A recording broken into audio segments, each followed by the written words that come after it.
Assalamualaikum warahmatullahi wabarakatuh. Halo anak-anak, jumpa lagi dengan Pak Jauhar. Hari ini kita akan melanjutkan pembelajaran kita pada tema 8. Hari ini tujuan pembelajaran kita adalah mengenal rambu lalu lintas dan membaca data yang disajikan dalam bentuk diagram. Yang pertama adalah rambu lalu lintas. Sini ada gambar anak-anak yang sedang menyeberang. Dan di sana ada ilustrasi dari rambu lalu lintas yang ada di jalan raya. Anak-anak, rambu lalu lintas itu terdiri dari 4 jenis, yaitu rambu perintah, rambu peringatan, rambu larangan, dan rambu petunjuk. Semua rambu lalu lintas di jalan raya berguna sebagai petunjuk bagi pengguna jalan dan dapat menghindarkan mereka dari terjadinya kecelakaan. Yang pertama adalah rambu perintah. Rambu ini memberikan perintah untuk para pengguna jalan, baik itu pejalan kaki atau pengendara. Pada rambu ini, dasar palang rambu berwarna biru, sedangkan tulisan, angka, atau simbol pada rambu berwarna putih. Berikut contohnya. Sini ada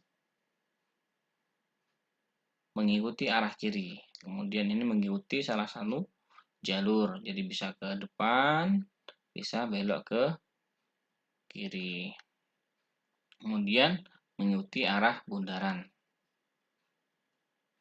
Contoh berikutnya, di sini ada namanya P, berarti tempat parkir. Yang ini jalur pejalan kaki. Ini menunjukkan jalur sepeda. Wajib mengikuti arah yang ditunjuk. Jadi kalau kita lihat arahnya ke sana berarti wajib belok ke kanan. Kalau ke sana berarti wajib belok ke kiri. Sini ada bis, ada stop, berarti mobil dan sepeda motor dilarang masuk. Jadi kemudian yang sini jalur penyeberangan ada 60 km, berarti batas minimum kecepatannya adalah 60 km. Kemudian ada langsung begini, wajib masuk lajur kiri. Jadi seperti itu anak-anak. Ini untuk rambu perintah. Berikutnya rambu peringatan. Rambu ini berguna untuk memberikan informasi berupa peringatan terhadap kemungkinan bahaya yang ada di jalan. Pada rambu ini, dasar palang rambu berwarna kuning, sedangkan tulisan atau simbol pada rambu berwarna hitam. Contohnya, seperti ini anak-anak. Kalau tadi, dasar rambunya biru ya, yang sekarang dasar rambunya berwarna kuning, karena untuk rambu peringatan. Nah, ini yang pertama adalah lampu pengatur lalu lintas. Tandanya bahwa sebentar lagi akan ada lampu pengatur lalu lintas. Kemudian ada gambar sepeda seperti ini. Tapi kuning warnanya ya, yang tadi biru, ini kuning. Artinya adalah banyak lalu lintas sepeda. Kemudian ada gambar orang menyeberang, berarti ada penyeberangan pejalan kaki. Berikutnya contoh rambu peringatan ada nih. Ini tikungan atau belokan ke kanan karena arahnya ke kanan ya. Kemudian ini jalan dua arah, bundaran dengan prioritas, jalan menanjak, ini karena ada jalannya ya. Kemudian ini jalan licin, ini bukan jalan berbelok ya, jalan licin. Jadi harus hati-hati ketika melewati jalan ini, tidak boleh terlalu kencang. Kemudian jalan cekung, jadi hati-hati untuk berkendara, jangan sampai terjadi sesuatu. Berikutnya adalah rambu larangan. Sesuai dengan namanya, rambu ini berisikan larangan bagi pengguna jalan. Pada rambu ini, dasar palang rambu berwarna putih, garis tepi berwarna merah, dan lambang huruf atau angka berwarna hitam. Nah, contohnya, nih, dilarang berhenti. Ada S, stop, dilarang stop, jadi dilarang berhenti. Kalau yang ini dilarang masuk, tidak boleh masuk kalau seperti ini. Kemudian yang ini P di palang merah, namanya berarti dilarang parkir. Contoh lainnya ada di sini, mobil dan sepeda motor dilarang masuk karena ada mobil dan pondok di silang seperti ini ya. Yang ini dilarang membunyikan isyarat suara atau klakson. Kemudian tidak sepeda dilarang masuk, bukan jalur sepeda berarti. Nah, seperti ini batas ketinggian kendaraan. Nah, maksimal 4,2 meter. Kalau lebih dari sini tidak bisa, nanti akan nabrak. Kemudian yang ini batas maksimal kecepatan adalah 80 km per jam. Yang ini dilarang putar balik. Nah, jadi kalau ada tanda merah seperti ini, kemudian disilang begini berarti tidak boleh. Itu tanda lampu larangan. Berikutnya adalah rambu petunjuk. Nah, apa saja itu? Rambu ini memberikan berbagai petunjuk untuk pengguna jalan. Contohnya seperti arah, letak kota, jarak tempuh, atau letak tempat-tempat penting seperti masjid, rumah sakit, pom bensin, atau rumah makan. Rambu yang jadi petunjuk arah dan letak kota biasanya punya dasar palang berwarna hijau dengan tulisan berwarna putih. Itu untuk yang arah ya, arah kota dan lain sebagainya. Kemudian sedangkan rambu petunjuk letak tempat-tempat penting punya simbol yang melambangkan tempat tersebut dan berwarna hitam. Jadi ada gambarnya anak-anak. Contohnya seperti ini. Lah, ini kalau gereja maka gambarnya sih hitam, tapi ada gambar lambangnya. Ini masjid, berarti sebentar lagi ada masjid. Ini pelayanan kesehatan atau rumah sakit. Bisa. Ini SPBU atau sebentar lagi ada pom bensin. Ini petunjuk kalau ada tempat makan dan ini petunjuk untuk bandara. Ini yang tadi. Jadi kalau isyarat jalan daerah kemana, sana Bandung, sana Yogyakarta, Tasikmalaya, ini warnanya adalah hijau biasanya. Ini agak kehijauan, agak kebiruan tapi ya. Tapi biasanya kalau di ada warnanya hijau. Oke, ini adalah contohnya. Insya Allah. Kemudian kita masuk ke pembelajaran berikutnya. Cara mengumpulkan data. Anak-anak, data adalah catatan informasi mengenai suatu hal. Misal, berupa data jenis pekerjaan orang tua siswa, berat badan siswa, dan lain-lain. Pengumpulan data tersebut dapat dilakukan secara langsung maupun tidak langsung. Dan setelah semua data terkumpul, kita dapat menyajikannya dalam bentuk tabel atau diagram agar nantinya mudah dibaca dan dipahami oleh pembaca. Ini contohnya, kita menggunakan yang pertama adalah tabel ini anak-anak. Di sini berat badan dan jumlah siswanya berapa.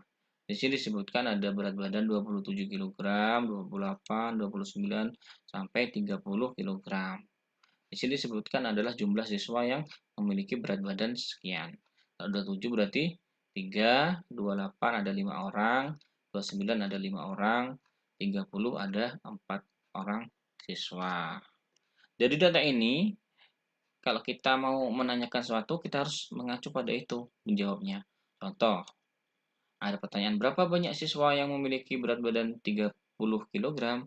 Kita lihat 30 kg berarti di sini berat badan 30 kg, 30. Jumlah siswanya berarti berapa? Iya, ada 4 siswa.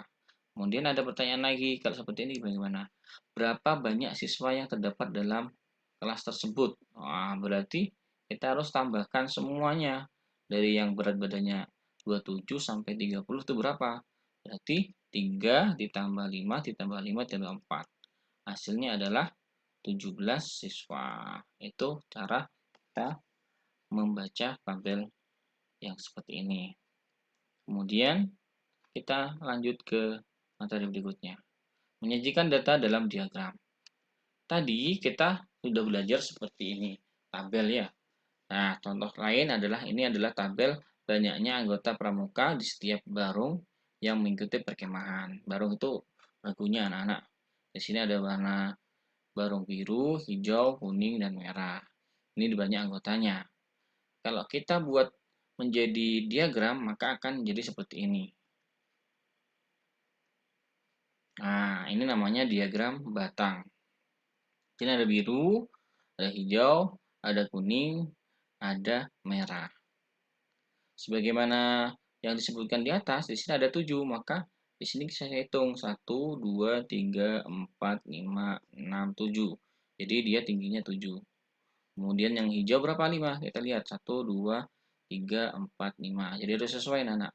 Kemudian yang kuning ada 6, 1, 2, 3, 4, 5, 6. Dan merah juga ada 6.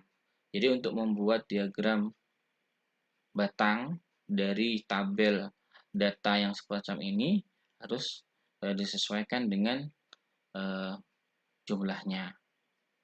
Kita lanjut. Nah, kemudian bagaimana cara memasukkan data yang disajikan dalam bentuk diagram seperti tadi? Kita masih akan ambil contoh yang seperti tadi ya. Nah, sekarang Pak Guru kasih angka di sebelah sini agar gampang untuk menilainya atau mengukurnya. Ini ada biru, hijau, kuning, dan merah. Masih sama dengan tadi. Berarti biru ada 7 anak. Hijau berarti ada 5 anak. Kuning dan merah ada 6 anak. Itu untuk membaca secara umum. Kemudian untuk menafsirkan dengan pertanyaan yang ada. Contohnya seperti ini. Ada 5 pertanyaan. Yang pertama adalah barung apakah yang anggotanya paling banyak? Maka kita lihat dari sini. Manakah di antara diagram batang ini yang paling tinggi? Yang paling banyak berarti kan. Kita hitung dari sini nih angkanya 1, 2, 3 sampai 7. Berarti kalau yang paling tinggi itu berarti anggotanya paling banyak. Berarti ada 7. Apa ini warnanya? Oke, warnanya ada berarti jawabannya adalah biru. Berarti barung biru. Kemudian barung apakah yang anggotanya paling sedikit? Mana nih? Oh ini Pak. Berarti barung hijau. Oke, berarti kita lanjut ke yang nomor 3. Berapakah selisih anggota barung biru dan kuning? Ini biru, ini kuning. Biru itu ada 7, kuning itu ada 6. Berarti selisihnya ada berapa anak-anak? Kita lihat.